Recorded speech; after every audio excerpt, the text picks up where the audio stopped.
કરીએ છીએ ધર્મનો ઉદ્ધાર કર્યો, 12 જ્યોતિર્લિંગનો પુનરુદ્ધાર કર્યો। શંકરાચાર્યએ 4 વખત ભારત યાત્રા કરી 12 જ્યોતિર્લિંગને ફરીથી સ્થાપિત કર્યા હતા। એ તો શંકરાચાર્ય હોય એ જ કરી શકે।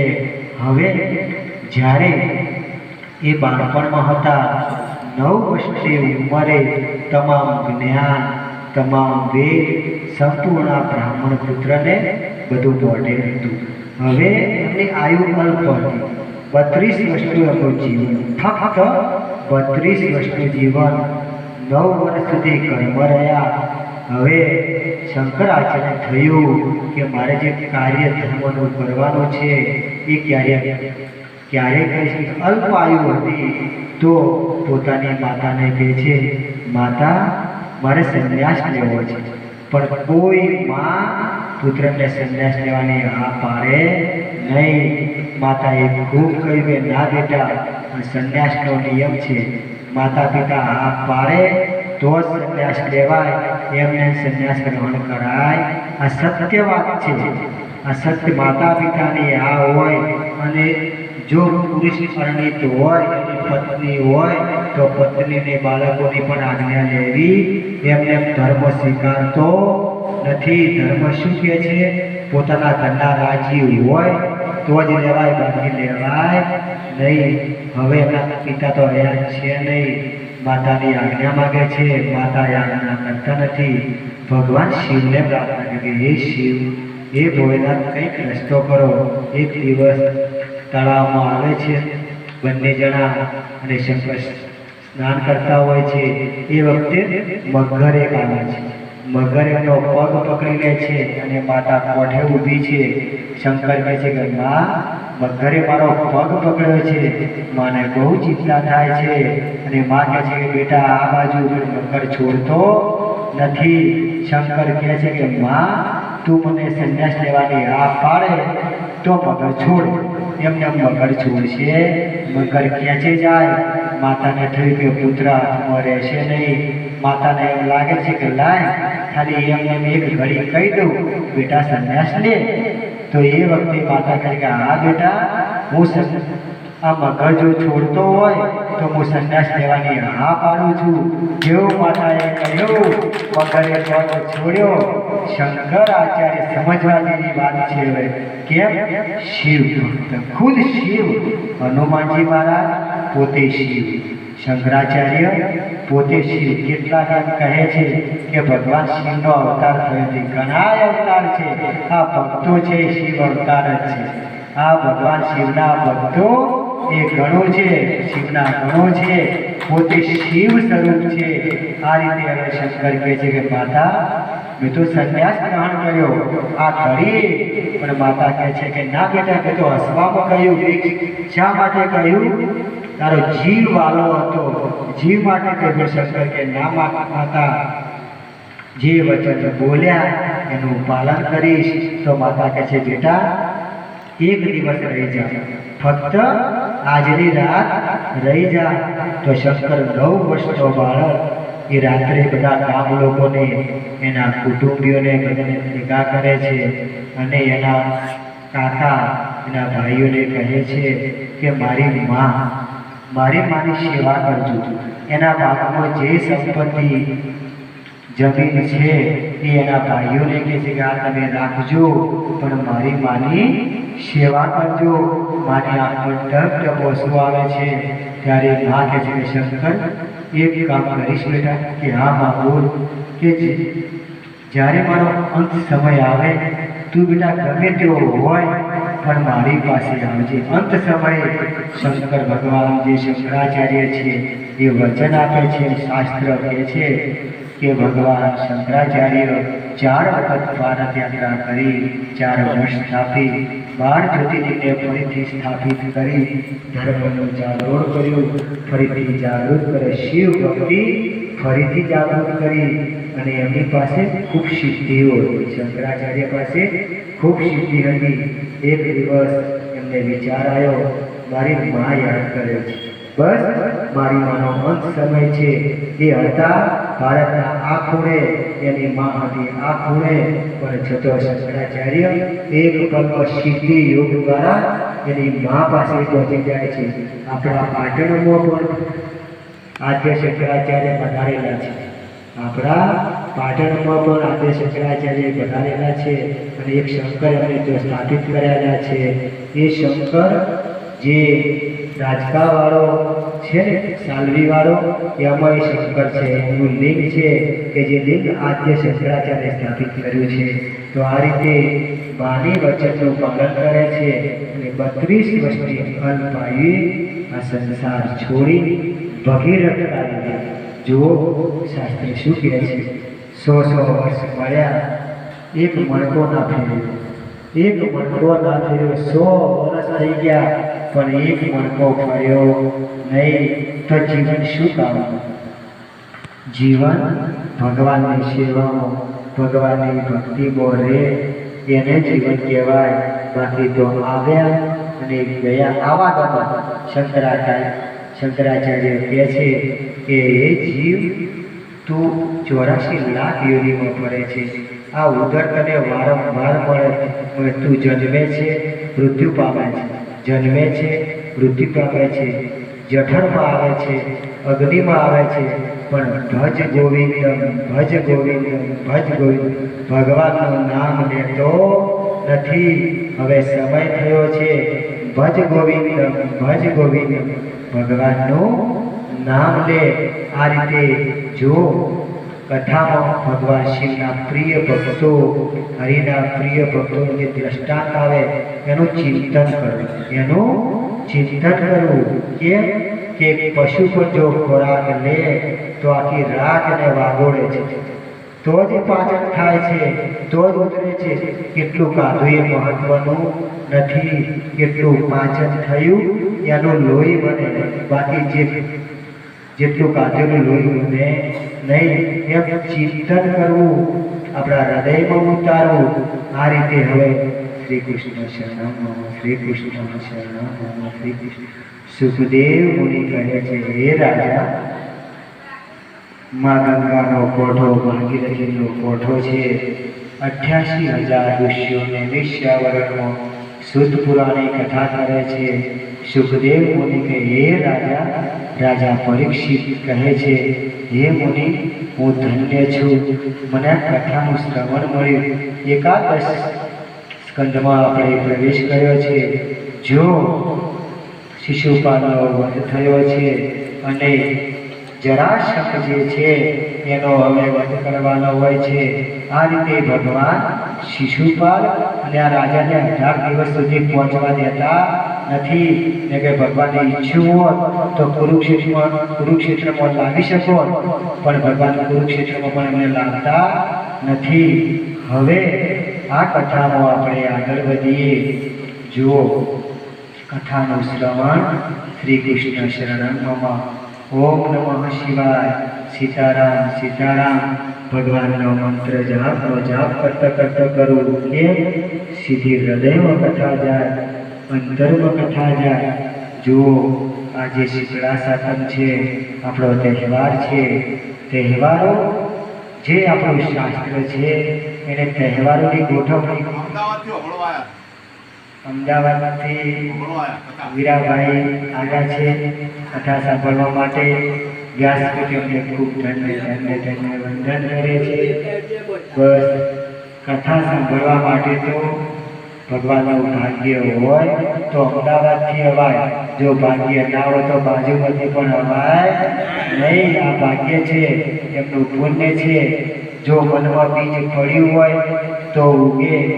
ગણેશપુરાના અમૃતભાઈ ભગત, એમને હું અહીંથી વંદન કરું છું. વ્યાસપીઠના ખૂબ વંદન કરું છું કે ભગતે બીજ વાયું તો એ બીજ આજે કૃષ્ણ રૂપે શિવ રૂપે ઉગી રહ્યું છે. કેમ કે ભગતે વેર્યું હતું, એ બીજને પ્રકાશ મળ્યો, આપણી ભક્તિનો, આપણી ભક્તિની હવા મળી અને એ રીતે આ બીજ ધીમે ધીમે ઉગી રહ્યું છે. એક દિવસ આ બીજ વટવૃક્ષ બનશે ભક્તિનું અને ખૂબ ભક્તિનો માહોલ. એવી શ્રદ્ધા છે કે દરેક આત્મા પરમાત્મા છે. દરેકમાં ભગવાન છે. બસ ઓળખાણ. લાકડામાં અગ્નિ છે પણ લાકડાને ખબર નથી એ લાકડું 100 વર્ષે સડી જાય. શાક હોય ને શાક, એ પાણીમાં પણ સડે નહીં, પણ જ્યારે અમુક સમય આવે તો એ શાક પણ સડી જાય. એમાં જીવ, જો લાકડાને કોઈ ના સળગાવે તો એ સડી જાય. એમાં જીવ ભગવાનના નામ વગર ભલે 100 વર્ષનું આયુષ્ય મળે પણ ભગવાનના નામ વગર સડી જવાનું. પણ જો ભગવાનનું નામ મળ્યું તો અગ્નિ, કઈ અગ્નિ? ભગવાનના પ્રેમની અગ્નિ, ભગવાનના ભાવની અગ્નિ પેદા થશે. આ રીતે જીવ કોઈ જાગૃત કરવા વાળો જોઈએ. દરેકમાં પડ્યું છે પણ એને જાગૃત કરવા વાળો જોઈએ. પણ કેવું છે કે ઉનાળામાં ઘઉં વાવો તો થાય નહીં, એ તો એની મોસમમાં ઘઉં વાવો તો જ થાય. તો જ્યારે ભગવાનનું નામ કેવું છે કે ભગવાનનું નામ કલિકાલમાં એવું છે. તુલસી બાબા કહે છે એક સત્સંગ આધાર, કલિકાલ એક સત્સંગ આધાર. ભગવાન શિવથી મોટો કોઈ બીજો સત્સંગી નથી, ભગવાન શિવથી મોટો કોઈ વૈષ્ણવ નથી. એક દ્રષ્ટાંત છે. એક બાઈ હતી, ગંગા કાંઠે રહેતી હતી. સામે કાંઠે એક સાધુ મહારાજ હતા. આ બાઈ રોજ દૂધ લઈ ગૌ માતાની દૂધ લઈને એની સેવા કરવા જાય. ચોમાસું આવ્યું એટલે પેલા સાધુને કે મહારાજ હવે ચોમાસામાં નહીં આવી શકું. કેમ બેટા? તો ગંગામાં ઘણું બધું પાણી આવશે અને હું નહીં આવી શકું. તો મહારાજ સાધુ કહે છે બેટા હું તને એક મંત્ર આપું, આ મંત્રનો જાપ કરી ગંગાજી પર ચાલજે, ગંગાજીના જળ ઉપર ચાલજે. જેવો મંત્ર આપ્યો, જે ગરીબ બાઈ છે, જે ભણેલી નથી પણ જેવો ગુરુ મંત્ર મળ્યો એનો જાપ ચાલુ કર્યો અને બીજા દિવસે ઘણું બધું જળ આવ્યું. પણ ગુરુ મંત્રનો જાપ કરતા કરતા હાથમાં દૂધ લઈ અને ગુરુ પાસે આવી. અને રોજ આ રીતે વર્ષા ઋતુમાં આવે એવામાં કેટલાક સાધુ ઊભા હતા. એમના શિષ્યો, એક સાધુના શિષ્યએ જોયું આ બાઈ પાણી પર ચાલે છે, એની પાસે કોઈ સિદ્ધિ છે. એમના ગુરુને કહ્યું કે ગુરુ આપણે આટલા વર્ષથી હિમાલયમાં છીએ, ખૂબ સિદ્ધિ યોગ કરવો છે પણ યોગ મળ્યો નથી. એક અભણ બાઈ માં ગંગાના જળ પર ચાલે છે કે ના હોય? હા, તમે જુઓ આવે છે, જોવે છે. અને એ સાધુ જે ગુરુ છે એ બાઈને પૂછે છે તું કઈ રીતે ચાલે છે? આ બાઈ તો ઘોડી હતી. કેમ? ગુરુ મંત્ર ગુપ્ત છે. શાસ્ત્ર કહે છે જો ગુરુ મંત્ર કહેવાય નહીં. આનો નિયમ છે. કેમ નિયમ છે? આ ગુપ્ત ધર્મ છે. આ જો સંસારમાં આપણા ઘરમાં કેટલી સંપત્તિ છે, સોના રૂપે કે પૈસા રૂપે, આપણા ભાઈને પણ ખબર હોતી નથી. ઘણી વખત આપણી પત્નીને પણ ખબર નથી હોતી કે ઘરમાં કેટલી સંપત્તિ છે, કેમ કે તિજોરીમાં તાળું મારી રાખી છે. તો એ તો સંપત્તિ છે. તો આ તો ગુપ્ત રામ નામ ધન છે. આને પણ જાહેર કરાય નહીં. હા, કોઈ એનો ભક્ત મળે, કોઈ વૈષ્ણવ, કોઈ શિવ ભક્ત હોય તો એની સામે વર્ણન થાય, એમ બોલાય નહીં કે આ શાકભાજી નથી કે તમે વેચવા જાઓ. આ તો અમૂલ્ય હીરા છે જેને હૃદયમાં રામ નામ હીરો. બાઈજીએ કહ્યું છે રામ નામ હીરા અપાય કે રામ નામનો હીરો અંદર રાખવાનો છે. તો આ ગુરુને કહે છે કે બાઈ કયો મંત્ર છે? બાઈ ઘોડી છે, મંત્ર કહી દે છે. હવે સાધુ કહે છે મારે પણ આ મંત્રથી સિદ્ધિ કરવી છે. અને કહે છે આજુબાજુના ગામના જેટલા લોકો હોય એમને એકઠા કરો, કાલે હું જળ પર ચાલીશ અને મારી સિદ્ધિ કરીશ. પરંતુ મનમાં પાછું થયું કે મંત્રનો જાપ કરતા ગંગામાં ઉતરી જઈશ તો અંદર પડીશ તો વિશ્વાસ રહ્યો નહીં. આમ ચાલવું હતું પણ વિશ્વાસ રહ્યો નહીં. એટલે એના શિષ્યોને કહ્યું એક દોરડું લાવો, કે મારા દોરડું શું કરવું છે કે મારી કમરથી બાંધો અને તમે બધા પકડીને ઊભા રહેજો. જો હું અંદર ડૂબવા લાગુ તો તમે મને ખેંચી કાઢજો. હવે આવો વિશ્વાસ, મંત્ર પર આવો વિશ્વાસ. એ ચાલવા ગયા, એક ડગલું ચાલ્યા ને સીધા જળમાં ધડામાં પડ્યા, ખેંચીને બહાર કાઢ્યા. તો જેની શ્રદ્ધા હોય એને ફળે, શ્રદ્ધા વગર ફળે નહીં. જેમ જુઓ, શ્રદ્ધા અને વિશ્વાસ ભગવાન બે પદ છે. ભગવાનને શ્રદ્ધા જોઈએ છે, ભગવાનને વિશ્વાસ જોઈએ છે. આ રીતે જે ભગવાન સાથે શ્રદ્ધા રાખે છે, વિશ્વાસ, ભગવાન એનું કાર્ય પૂરું કરે છે. જુઓ, તહેવારની વાત હતી કે તહેવાર શા માટે છે? આપણા આનંદ માટે અને પરમાત્માને ભગવાનને યાદ કરવા માટે. જે તહેવારો હોય છે એમાં ભગવાન દેવતાઓનું મહત્વ હોય છે. હમણાં જ રક્ષાબંધન ગઈ, કેવા તહેવારો ગયા. તો એ તહેવાર, કોઈ પણ તહેવાર સંબંધને યાદ કરે છે. રક્ષાબંધન ભાઈ બહેનનો તહેવાર છે, ભાઈ બીજો ભાઈ બહેનનો તહેવાર છે. દરેક તહેવાર સંબંધને યાદ કરે છે. તહેવારમાં કોઈ માણસ આપણા ઘેર હાજર ના હોય, ભગવાનના ઘેર ગયું હોય, ભગવાનના ધામમાં ખૂબ રાજી છે એ તો, પણ તહેવાર આવે તો ઘરનો માણસ યાદ આવે. ઘરનો માણસ પિતા હોય, પુત્ર હોય, મા હોય, જ્યારે તહેવાર હોય ત્યારે યાદ અવશ્ય આવે, ત્યારે અવશ્ય યાદ આવે. આ ભગવાને ગોઠવણ એટલા માટે કરી, આપણા સ્વજનો યાદ આવ્યા, આપણા પૂર્વજો યાદ આવે. જ્યારે રક્ષાબંધન હોય, ભાઈ બીજ હોય, તો બેનને ભાઈ યાદ આવે. ભલે દુનિયાના ખૂણે બેન હોય, પણ એનો વીરો, એનો ભાઈ યાદ આવે. પણ કેટલીક વખત કોઈને બેન, સંસારનો નિયમ છે, કર્મ સંજોગે, આ સંબંધો કર્મ સંજોગે છે. કે ગોકુળના લોકો કહે છે કે હે લાલા, આપણી કર્મ સંજોગે ભેગા થયા છે. લાલો કહે છે કે સાચી વાત, કર્મ સંજોગ 11 વર્ષ જ છે, આગળ નથી. લાલો કહે છે કે કર્મ સંજોગ 11 વર્ષ છે, પછી કર્મ સંજોગ છે નહીં. કોઈ બેનને કર્મ સંજોગે ભાઈ ના હોય, રક્ષાબંધન હોય, ભાઈ બીજ હોય, તો એ બેનને અંદર કેટલું દુઃખ થાય, મારો ભાઈ. પણ જોજો હો, કોકના ભાઈ બનજો, કોકના આંસુ પાડતા નહીં, પણ લૂછજો. કોકના આંસુ લૂછજો, કોઈના ભાઈ બનજો, કોઈના પુત્ર બનજો. કેમ? ભગવાને શરીર આપ્યું છે તો આ શરીર સદપ્રવૃત્તિ માટે આપ્યું છે. મનુષ્ય શરીર કેટલાય જન્મોના પુણ્ય બાદ મનુષ્ય શરીર મળે છે. એમને મનુષ્ય શરીર મળતું નથી. તો જામનગરમાં જે રાજા હતા, સરસ કથામાં દ્રષ્ટાંત યાદ આવ્યું છે કે જામનગરના જે રાજા હતા, રાજવીઓ, એમને એક સમયે એમના બેન હતા, એમના જે રજવાડામાં બેન હતા, એમની સાથે વિષ્ણુ થાય છે. રજવાડાને વિષ્ણુ થાય છે. અને આ જે જામ સાહેબ, જે એમના વંશજો હોય છે, એમની બેનને ત્યાં લગ્ન હોય છે પુત્રીના, અને કંકોત્રી આવે છે, મામેરાની કંકોત્રી. રાજા કહે છે કે હા, આપણે રજવાડાથી વિષ્ણુ છે, આપણે મામેરો લઈ જવું નથી. હવે સામે જે રાણીબા હોય છે, રાજાની બેન, એને થાય છે કે જો મારો ભાઈ રાજા છે, પણ આજે વિષ્ણુ કરીને બેઠો છે, મામેરો લઈને પણ આવે એમ નથી.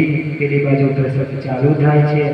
અને કર્મ સંજોગે જામનગરનો એક કોટવા, સાંભળવા જેવી વાત છે. એક કોટવા 200 વર્ષ પહેલાની વાત છે. એક કોટવા એ રાજમાં આવ્યો હોય છે, એને ખબર પડે છે કે મારા રાજા રાણીબાનું મામેરું લઈને આવ્યા નથી, મારા રાજા એમની બેનનું મામેરું લઈને આવ્યા નથી. રાણીબા ઘરે પ્રસંગ ચાલુ છે, પણ ડગ વર્ષોથી રડે છે કે મારો ભાઈ રજવાડાનો રાજા છે, 700 આદર હતા, 700 ગામનો ધણી આજે મામેરું લઈને આવ્યો નથી. વિષ્ણુ હતું. તો એ વખતે આ કોટવાળ સાંભળી જાય છે કે રાણીબાના આંખમાં આંસુ છે ને રાજા આવ્યા નથી. તો કોટવાળને લાગે છે કે લાય આજે રાણીબાનો ભાઈ થયો, એ જામનગરનો જ છે, કે હું તો જામનગરનો જ છું, આજ રાણીબાનો ભાઈ થાવ અને કોટવાળને લાગે છે કે મને તો આદર આપશે, ભલે આપે ના આપે તો રાણીબાનો ભાઈ થાવ છે. તેઓ જાય છે અને કહે છે કે હું જામનગરથી આવ્યો છું, તે જામનગરથી રાણીબાને સંદેશ મોકલાવો કે હું વાંદરું લઈને આવ્યો છું. જુઓ ખિસ્સામાં 5 પૈસા નથી, છતાં કહે છે રાણીબા આજે રાણીબાને સમાચાર મોકલાવો, વાંદરું લઈને આવ્યો છું, ખિસ્સામાં પૈસા નથી પણ અંદર ભગવાન પડ્યો છે. સારા કાર્યમાં દ્વારકાધીશ સાથે હોય એને દ્વારકાધીશનું સ્મરણ કર્યું છે અને કહે છે કે હે દ્વારકાધીશ, નરસિંહ મહેતાનું મોમેરું પૂર્યું એમ મારા રાણીબાનું આજ મોમેરું પુરાવજે. હવે જાય છે, રાણીબાને કોક કહે છે કે જામનગરથી એક માણસ આવ્યો છે, એક માણસ આવે કે મોમેરું લઈને આવે. રાણીબા 4 દિવસથી ઉદાસ હતો, એમની આંખમાં આંસુ સાંભળ્યું કે કોઈ મારો ભાઈ આવ્યો છે.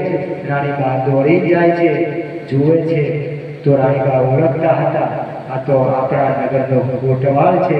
પણ એ વખતે એ પણ વાળો લાગે છે કે ભાઈ તું આવ્યો, એની હાથમાં રક્ષા બાંધે છે. અને એ વખતે આ કોટવાળ ભગવાન એને બુદ્ધિ આપે છે, કહે છે કે રાણીબા આપણા રાજાને ખૂબ કાર્ય આવ્યું છે, રાજકાર્ય મોટું આવ્યું છે, એટલે મને મોકલ્યો છે, મામેરું લઈને મને મોકલ્યો છે. પણ રાણીબાને ખબર નહીં કે ખિસ્સામાં એક આનો છે નહીં. કોટવાળને શ્રદ્ધા. હવે જ્યારે મામેરું પૂરવાનો સમય થયો તો જે બધા રાજા હતા તેઓને એમને થઈ ગઈ શું મામેરું આપશે. એ વખતે કોટવાળને દ્વારકાધીશે આજ્ઞા કરી કે 100 ગામ તારી બેનને આજે જામનગરના 700 પંદરમાંથી 100 પંદર આપી દે. એ વખતે ગામનું બહુ મહત્વ હતું. ગાયકવાડ વખતે રાજાઓ ગામ આપતા, બ્રાહ્મણોને ગામ આપતા કે તમને આટલા ગામ આપ્યા. આજે આપણે કોટવાળ બોલે છે કે બેન મામેરામાં તમને 100 ગામ આવ્યા. બધા ખુશ થાય છે કે 100 ગામ મળ્યા. પણ કોટવાળને અંદરથી થયું કે હે દ્વારકાધીશ, હું તો બોલ્યો પણ જ્યારે જામનગર જઈશ ત્યારે શું થશે? આ 100 ગામ કઈ રીતે લખીને આવવા પડે?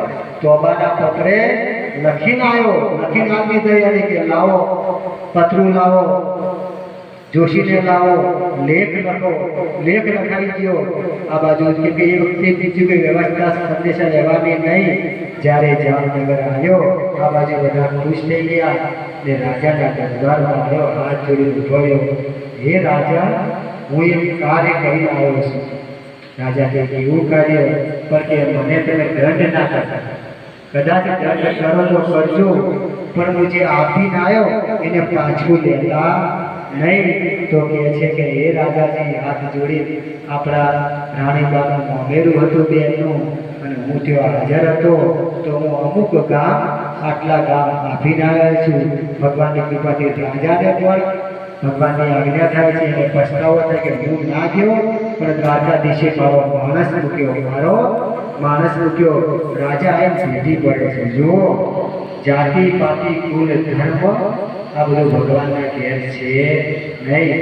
રાજા સિંહાસન પરથી ઊભો થઈ આંખમાં આંસુ છે કે કોટવાળ તે મારી નહીં આખા રાજની લાજ રાખી. તો આ રીતે કોઈના ભાઈ બનજો, કોઈના મિત્ર બનજો. કેમ? શાસ્ત્ર શું શીખવે છે? શાસ્ત્ર એ શીખવે છે જીવન કઈ રીતે જીવવું, જીવન કઈ રીતે જીવવું. જો કૌરવોને જીવતા ના આવડ્યું, પાંડવોને જીવતા આવડ્યું. આજે આપણે એમને યાદ કરીએ છીએ, એમના ગુણગાન કરીએ છીએ. ભલે કૌરવો આમાં કથામાં આવે છે પણ એને આપણે માન આપતા નથી. માન આપતા એ તો કથાનો ભાગ છે એટલે કથામાં આવે છે. બાકી પાંડવો જેવા ધર્મીઓને જે માન હોય. હવે સુખદેવ મુનિ આગળ હોય છે કે જેમ જો હાલ કથામાં આવ્યું હતું કે પેલી બાઈ જે પાણી પર ચાલતી હતી તો વાયનાથ મહારાજની કૃપાથી માલદેવભાઈ મિતભાઈએ ગઈકાલે મને કથાનું શ્રવણ કરાવ્યું હતું. જુઓ, જોથી સારું મળે એ વસ્તુ લઈ લેવી. ગુરુ દત્તાત્રેયની જેમ જો સારું મળે એને ગ્રહણ કરવું. કેમ હંસ એક હંસ કેમ હંસ સૌથી પ્રિય છે માતાજીને? હંસ એવો છે કે એની આગળ દૂધ અને પાણી મૂકો તો દૂધ પી જાય, પાણી રહી જાય. આ સત્ય છે. પણ કયો હંસ? માન સરોવરનો હંસ હોય તો દૂધ પી જાય, દૂધ અને પાણીને અલગ કરવાની શક્તિ હંસમાં છે. આ જીવ હંસ છે. જો આપણા ભજનોમાં જીવને હંસલો કહ્યો છે, જીવને બગલો નથી કહ્યો, હંસલો કહ્યો છે. કેમ? આરો આત્મા એ પરમાત્મા છે. હંસ શુદ્ધ હોય છે, પરંતુ એની સાથે બીજી વાત છે કે સંસારમાં કયું પાણી છે, કયું દૂધ છે, એને આપણે ઓળખવાનું છે અને અલગ કરવાનું છે કે જે સાર તત્વ છે એમાં જીવવાનું છે. ભગવાનની ભક્તિ, ભોલેનાથ, ભગવાન શ્રી કૃષ્ણ, ગૌ માતા, મંદિરોની સેવા અને જુઓ આપણે ધર્મશાળાનું પણ કાર્ય ચાલુ છે. આવા સુંદર કાર્ય ચાલુ હોય, જો ભગવાને આપણને ધન સંપત્તિ આપી હોય તો જરૂર આવા કાર્યનો ઉપયોગ કરવો. કેમ કે લક્ષ્મી કોણ છે? જે પૈસા છે લક્ષ્મી નથી. સમજવા જેવી વાત છે. આપણા પાકીટમાં હજારો રૂપિયા પડ્યા હોય તો લક્ષ્મી નથી, એ પૈસા છે, એ ધન છે. પરંતુ જ્યારે ધર્મશાળા, શિવાલય, ગૌ માતા, પંખી સેવા, કોઈ સેવાના કાર્યમાં, ગરીબ સેવાના કાર્યમાં વપરાશ, ત્યારે લક્ષ્મી બને. એમ લક્ષ્મી બને નહીં. એક સરસ વાત છે, અહલ્યાબાઈ હોલકર, આજે વ્યાસપીઠની સુંદર વાત યાદ આવી છે કે અહલ્યાબાઈ હોલકર જેમ શંકરાચાર્ય આજથી 300 વર્ષ 250 વર્ષ પહેલા મધ્યપ્રદેશમાં ઉજ્જૈન પાસે હોલકરનું રાજ્ય હતું. તો રાજાનો અવસાન થાય છે. અહલ્યાબાઈ એનું શાસન આવે છે. અહલ્યાબાઈ હોલકરનું આ બાઈ માં પાર્વતીનો અવતાર કહેવાય. કેમ? સમજજો. આ બાઈએ કાર્ય કર્યું કે એ સમયમાં એવો યુગ આવ્યો હતો કે આપણો ધર્મને ખૂબ નુકસાન થયું. તો અહલ્યાબાઈએ 12 જ્યોતિર્લિંગ ફરી અને રાજના ખર્ચે પોતે હાજર રહી 12 જ્યોતિર્લિંગનો ફરીથી ઉદ્ધાર કર્યો. 12 સોમનાથનો પણ 12 જ્યોતિર્લિંગનો અને મધ્યપ્રદેશમાં ઠેર ઠેર શિવ મંદિરો બંધાયા. ખૂબ શિવ મંદિરો બંધાયા. અહલ્યાબાઈએ હવે એક પ્રસંગ છે. એક ગામમાં એક શિવ મંદિર બનતું હતું અને બધા ગામ લોકો ફાળો આપતા હતા. તો મુખ્ય ફાળો રાજનો હતો, પણ અહલ્યાબાઈએ કહ્યું જેને જે ફાળો આપવો હોય એ આપો. હવે ગામમાં એક ડોશીમા હતા. આ ડોશીમાને લાગ્યું કે ગામમાં શિવાલય બને છે. રાણીબાના હુકમથી, એમની આજ્ઞાથી, ભગવાન શિવની ઈચ્છાથી લાય હું ફાળો આપું. એમની પાસે 7 રૂપિયા. કેટલા રૂપિયા? 7 રૂપિયાની મૂડી, બીજું કંઈ નહીં. માજી આ ફાળામાં 7 રૂપિયા આપી દે છે. હવે જ્યારે તકતી મારવાનો વારો આવે છે એટલે મંત્રીઓ કહે છે કે અહલ્યાબાઈના નામની તકતી મારો. તો અહલ્યાબાઈ કહે છે કોનો ફાળો છે, લાય જોઉં. જ્યારે ફાળો જોયો તો કોઈનો 100, 200, 100, 200, પણ એક ગરડા ડોશીમાનો 7 રૂપિયા. અહલ્યાબાઈ કહે છે આ ડોશીમાનું નામ તકતીમાં પહેરેલું. કેમ? મંત્રી કહે છે 7 રૂપિયા છે. કે જુઓ, મારી પાસે તો આખું રજવાડું છે, તો મારા રજવાડાના ભાગમાંથી મેં થોડું આપ્યું અને આ બાઈએ તો જેટલું હતું એટલું આપ્યું. આ બાઈએ તો જેટલું હતું એટલું કૃષ્ણ અર્પણ કર્યું છે. આનું નામ ભક્તિ કહેવાય. મહાદેવની ભક્તિ. આજે પણ એ મંદિરમાં એ તકતી મધ્યપ્રદેશના કોઈ ગામમાં લાગેલી છે. કેમ? કે જે છે અર્પણ કર્યું છે. પણ આપણે સંસારી છીએ. આપણા સંસારનો ભાગ કાઢી થોડું આપણે ભગવાનના કાર્યમાં વાપરવું જોઈએ. ફૂલ નહીં તો ફૂલની પાંખડી. આ રીતે હવે સુખદેવ મુનિ કહે છે કે હે રાજા ડોંગરેજી બાપા જ્યારે કથાનું રસપાન કરાવતા ત્યારે એક વાત અવશ્ય કહેતા કે ભગવાન ક્યારે મળે? સદકારી. ફક્ત માળા એકલી નહીં, એ કે એકની માળા તો પોતાના માટે છે, તમને કદાચ વૈકુંઠ મળશે, સારું થશે, પણ બીજાનું ભલું પણ કરવું જોઈએ. તો જે આપણી ધર્મશાળા થાય છે એમાં પણ સૌ આપે જ છે, કેમ કે અહીં તો બધા ધર્મી લોકો છે, પણ તોય ખૂબ ફાળો આપી અને ભગવાન શિવ ખૂબ રાજી થશે. તમારા બધા મનોરથ, તમારી ઈચ્છાઓ બધી પૂરી થશે. અને હવે આપણે કથામાં આગળ વધીએ. ગઈકાલે કથામાં જોયું કે જે જુગાર રમ્યા હતા એમાં હાર થઈને 12 વર્ષનો વનવાસ. હવે પાંડવો સાધુ વેશ લઈ 12 વર્ષ દ્રૌપદી સાથે વનમાં જાય છે. મા કુંતા, સુભદ્રા એ બધા અહીં રહે છે.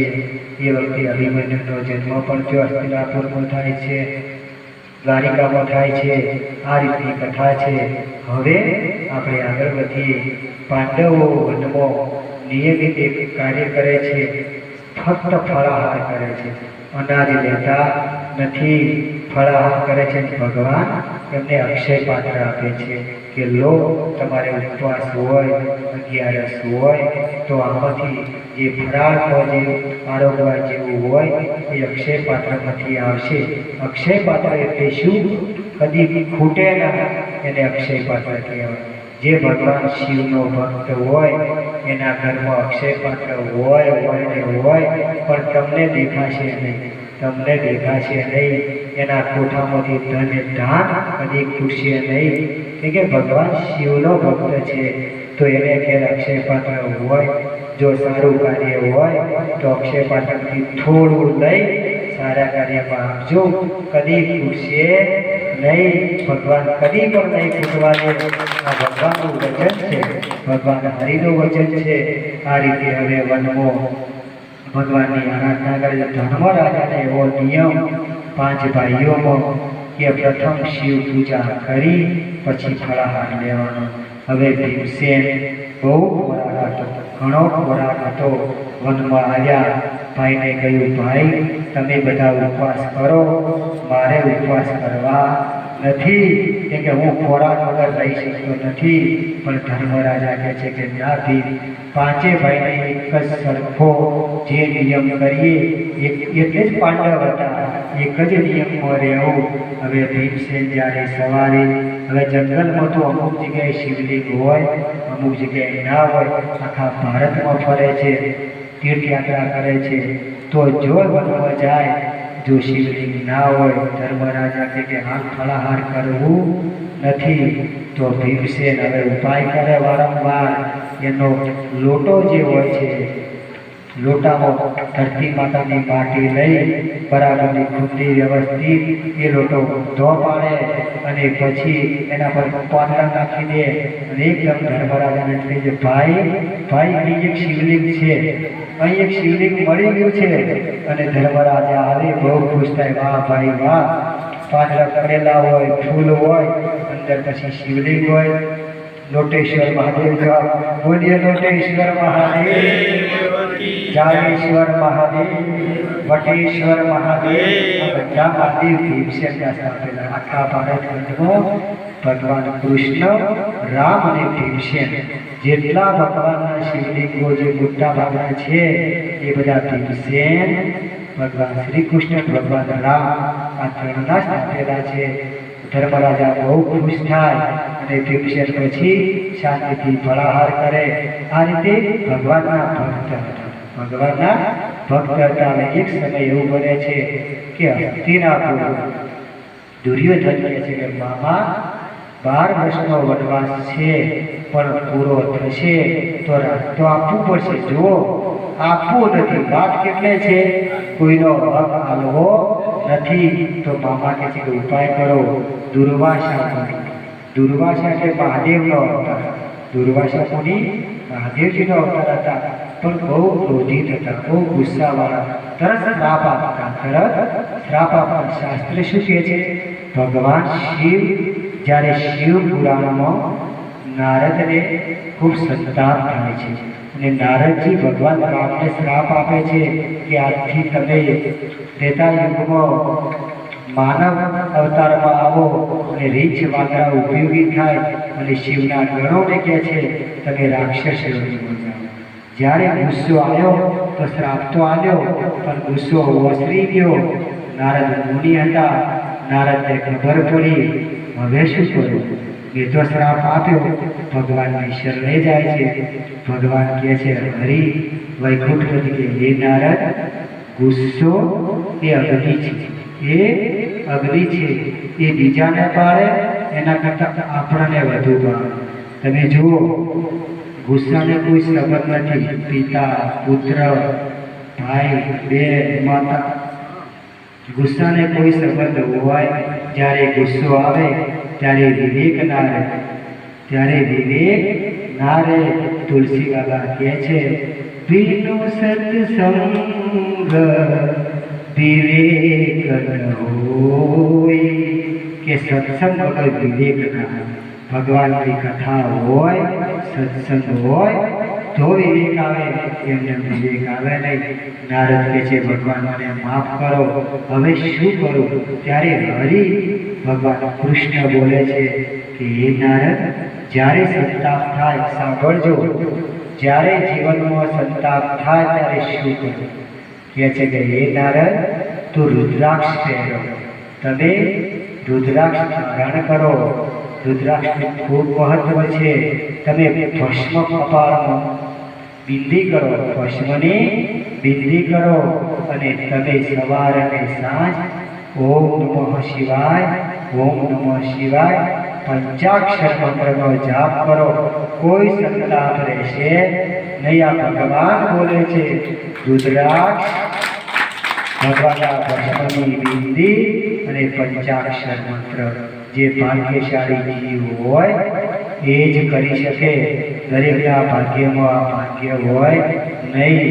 હવે પાંડવોને જે દુર્યોધન છે, શકુની કે દુર્વાસાને વનમાં મૂકો, એમની સાથે 10,000 શિષ્યો છે. દુર્વાસાને 10,000 શિષ્યો હતા, બ્રાહ્મણો. બધાને વનમાં મૂકો, વનમાં જશે તો જ્યારે ઋષિ આવે તો એમને જમવાનું તો આપવું પડશે. યુધિષ્ઠિર શું ખવડાવશે? યુધિષ્ઠિર શું ખવડાવશે? અને મહાત્મા ગુસ્સાવાળા છે, ગુસ્સો કરશે, શ્રાપ આપશે, પાંડવો નાશ પામશે. આપણે કંઈ કરવું પડશે. જુઓ, એક વસ્તુ સમજવા જેવી, જો અધર્મ હોય તો બુદ્ધિ બહુ ચાલે, આ નિયમ છે. અધર્મમાં બુદ્ધિ બહુ ચાલે, એનું મન બહુ ગોઠવણ કરે, આ રીતે કર, આ રીતે કર. કેમ? અધર્મ એ બુદ્ધિનું કામ છે, એ હૃદયનું કામ નથી. હૃદય તો ભક્તિનું કામ છે, પણ આ મનનું કામ છે. શકુની અને દુર્યોધન દુર્વાસાના આશ્રમમાં જાય છે અને ખૂબ વંદન કરે છે. કહે છે કે એ મહાત્મા, અમારા ભાઈ વનમાં છે, અમને બહુ યાદ આવે. જુઓ કેવું કપટ કરે છે કે મુનિ, અમે બહુ શોધ્યા પણ અમારા ભાઈ મળતા નથી. મારે બધું પાછું આપવું છે. હવે વનમાં રાખવા નથી, મને પસ્તાવો થયો છે. આ મુનિ તો સમજી જાય છે કે દુર્યોધન સાચો છે, એને પસ્તાવો થયો છે. મારા ભાઈને પાછા લાવવા છે. બહુ વધ્યા પણ ભાઈ મળ્યા નહીં. તમે તમારા શિષ્યો સાથે જાઓ, અમારા ભાઈને શોધો, એમને ઘેર મહેમાનગતિ કરો અને પછી સમજાવીને પાછા લાવો. જો દુર્વાસા 10,000 શિષ્યો સાથે વનમાં ફરતા ફરતા એક દિવસ માનવતાનો જે કાંઠો જે વન છે એમાં એમને ખબર પડે છે કે પાંડવો અહીં ઝૂંપડી બાંધીને રહે છે. હવે દુર્વાસા 10,000 શિષ્યો સાથે આવે છે. યુધિષ્ઠિર બહુ સ્વાગત કરે છે, પણ જેવા જોવે છે યુધિષ્ઠિરને મનમાં એવું થાય છે કે ઋષિ તો આવે છે પણ ઘરમાં કોઈ છે નહીં, એનું સ્વાગત કેવી રીતે કરવું. જો કોઈ પણ આપણને એવું લાગે તો તન મન અને ધન, એવું નથી કે તનથી સેવા કરવી, મનથી પણ થાય. આપણા પગથી સેવા થાય, સારું કાર્ય હોય તો પગથી પણ સેવા થાય, દરેક રીતે સેવા થાય છે. તો યુધિષ્ઠિરને લાગે છે કે આટલા 10,000 શિષ્યો સાથે છે, હમણાં જમણવારનું શું થશે. આવે છે, સત્સંગ કરે છે. હવે યુધિષ્ઠિર દ્રૌપદીને કહે છે કે અક્ષય પાત્ર એવું હતું કે જેટલું માગો એટલું આવે. એનો નિયમ હતો કે અમુક ઘડીએ જ કાર્ય કરે. જો તમે એની પાસે કાર્ય કર્યું હોય તો 5-6 ઘડી સુધી એ કાર્ય કરે નહીં, કે લોક ના વધે. એટલા માટે દ્રૌપદી કહે છે કે હમણાં જ એમાંથી જે ફળાર હતો એનો આપણે ઉપયોગ કર્યો. હવે 2 દિવસ સુધી અક્ષય પાત્ર કામ કરવાનું નથી. ધર્મરાજાને થાય છે શું કરવું? એ વખતે ધર્મરાજા આંખો બંધ કરી દ્વારકાધીશને યાદ કરે કે હે દ્વારકાધીશ, દુર્વાસા મુનિ આવ્યા છે, 10,000 શિષ્યો છે, એમને જમવાની વ્યવસ્થા કરવાની છે. હે દ્વારકાધીશ, હું તો અસહાય છું, હવે તું કરે એ કરું. હું તારી શરણે છું. ભગવાન દ્વારકામાં છે. એકદમ સફાળા ઊભા થાય છે અને ભગવાન સીધા વનમાં આવે છે. આ બાજુ ભીમસેન કહે છે કે ભાઈ એક કામ કરો, મુનિને સ્નાન કરવા મૂકો એમના શિષ્યો સાથે. તો મુનિ કહે છે કે ધર્મરાજા, તું જમણવાની વ્યવસ્થા કર, હું મારા શિષ્યો સાથે સ્નાન કરીને આવું છું. મુનિ સ્નાન કરવા જાય છે. આ બાજુ ભગવાન પધારે છે. પાંડવો બહુ ખુશ થાય છે. ભગવાન આવ્યા. દ્રૌપદી ખુશ થાય છે. એમની ઝૂંપડીમાં ભગવાનના પગલા થાય છે અને ભગવાન કહે છે દ્રૌપદી, મને ભૂખ લાગી છે, હું દ્વારકાથી આવ્યો છું, મને ભૂખ લાગી. પણ દ્રૌપદી કે ભગવાન અક્ષય પાત્રનો ઉપયોગ થઈ ગયો, હવે કંઈ છે નહીં. પણ ભગવાન કે કંઈક તો હશે ફળ. કે ના ભગવાન, કે બહુ ભૂખ લાગી છે, પણ કે તું અક્ષય પાત્ર તો લાય. તો કે હમણાં જ મેં ઉટકીને માંજ્યું છે, પણ તું લાય તો ખરા. એ વખતે અક્ષય પાત્રનું ભગવાન જોવે છે, કહેવાય કશું છે નહીં. એનું નાળચું હોય છે, એ નાળચામાં મોરૈયો જે આવે, જે ઉપવાસમાં ખાવાના, એક દાણો નાળચામાં પડ્યો. એક દાણો નાળચામાં હતો. ભગવાન હરિ દ્વારા ગર્ભ દ્વારા એ દાણો લઈ એ ત્રિભુવનનો નાથ મોઢામાં મૂક્યો છે. જ્યારે મોઢામાં મૂક્યો, પેલી બાજુ દુર્વાસા 10,000 શિષ્યોને એવા ઓડકાર આવ્યા કે ભગવાને તૃપ્ત કરાયા. ભગવાને પાંડવોની રક્ષા કરી. આ બાજુ 10,000 શિષ્યો કહે છે કે હે દુર્વાસા, હવે હે મુનિ, અમે તો ઓડકાર આવ્યા. દુર્વાસા કે મને ઓડકાર આવ્યો. દુર્વાસા મુનિ કહે છે પેલી બાજુ ધર્મરાજાએ રાંધીને રાખ્યું છે. એને ખબર નથી કે રંગાણું નહીં, પણ કે જો તો રાંધીને રાખ્યું છે, આપણાથી ખવાય એમ છે નહીં. તો દુર્વાસા કહે છે કે મુઠ્ઠી વાળી હવે દોડો હોય, હવે આ ક્ષેત્રમાં રહેવું નથી, ધર્મરાજાને મળવું નથી. આ રીતે ભગવાનની કૃપાથી પાંડવોની રક્ષા થઈ છે. હવે આપણે એક ધૂન બોલાવી અને પાછા ભગવાનની કથામાં પાછા ફરીશું. કે ધૂન શા માટે છે? ધૂન એ ભગવાનને બહુ પ્રિય છે. જ્યારે તમે એકલા હોય, તમને એવું લાગે હું આજે એકલો છું, ત્યારે ભગવાનની ધૂન બોલવી. તો તમે એકલા પડશો નહીં. ઓમ નમઃ શિવાય મનુષ્યનો જાપ કરવો, શ્રી કૃષ્ણ શરણમ મમનો જાપ કરવો. તો ભગવાનની ધૂન બોલી આગળની કથામાં પ્રવેશ કરીએ. શ્રી કૃષ્ણ શરણમ મમ, શ્રી કૃષ્ણ શરણમ મમ, શ્રી કૃષ્ણ શરણમ મમ, શ્રી કૃષ્ણ શરણમ. कैलास परથી बोलो शंभो बोले, श्री कृष्ण शरणम मम, श्री कृष्ण शरणम मम, श्री कृष्ण शरणम. वेद व्यासनी कलम बोले, श्री कृष्ण शरणम मम. शुभदेवनी वाणी बोले, श्री कृष्ण शरणम. परीक्षितनु ध्यान बोले, श्री कृष्ण शरणम मम. विष्णु पितानी प्रतिज्ञा बोले, श्री कृष्ण शरणम मम. पांडवों विश्वास बोले, श्री कृष्ण शरणम मम. शबरी बाईना बोल बोले, श्री कृष्ण शरणम.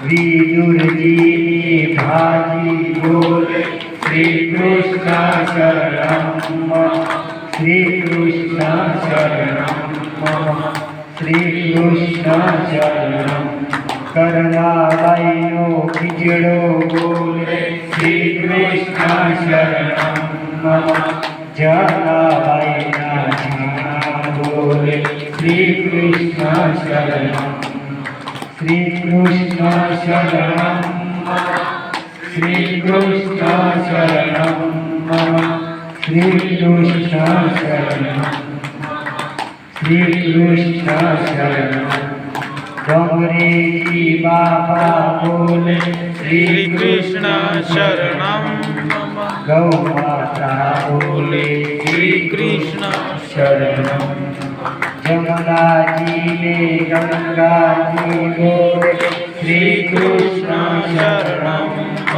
અભલવાના શિવ ભક્તો બોલે શ્રી કૃષ્ણ શરણમ અભલવાના શિવ ભક્તો બોલે શ્રી કૃષ્ણ શરણમ શ્રી કૃષ્ણ શરણમ શ્રી કૃષ્ણ શરણમ પશુપતિનાથ મહાદેવ મહાદેવ